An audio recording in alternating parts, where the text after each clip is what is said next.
the engagement is out of town, a meeting, a party meeting out of town, since he's the party president at the moment. And so he was not able to cancel that engagement, considering that he had committed himself prior to the receipt of the summons. And he prays that this tribunal be pleased to adjourn the matter and accord him a chance to appear on the next convenient date.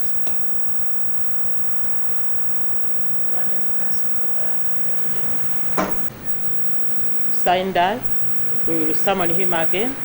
Should he not appear at the next hearing, this complaint will be dismissed for want of prosecution.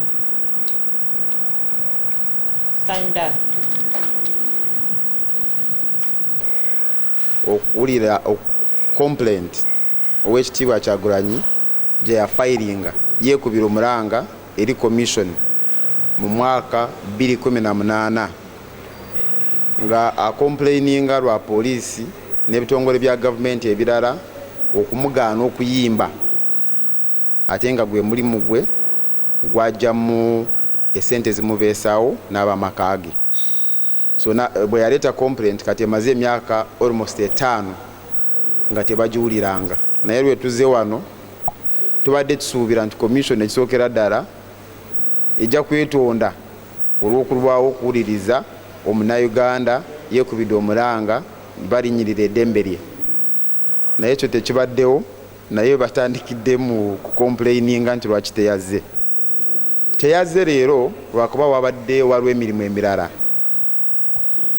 gye yali yateeka mu programu nga summons tezinatuuka ezimuyita kujja wano olwaleero, so ye ensonga lwaki tazze.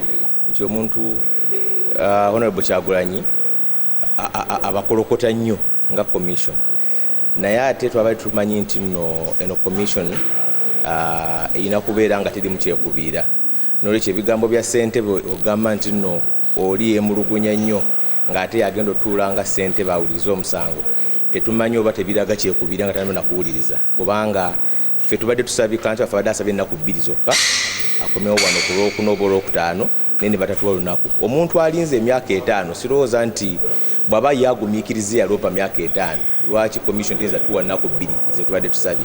N'olwekyo ssentebe okwogera nti naye ono atukolokota nnyo ng'ate agenda wuliriza omusango, simanyi oba tulina okutya oba tunaafuna obwenkanya, naye nga bwe twajja ajja kujja ayogera olunaku lwana bawulidde wadde nga tulabye ebirowoozo bya ssentebe ku client, kubanga kooti omuntu awuliriza omusango nakubeera nga talina nkyekubiira ku nsonga eziri oba muntu aloopa.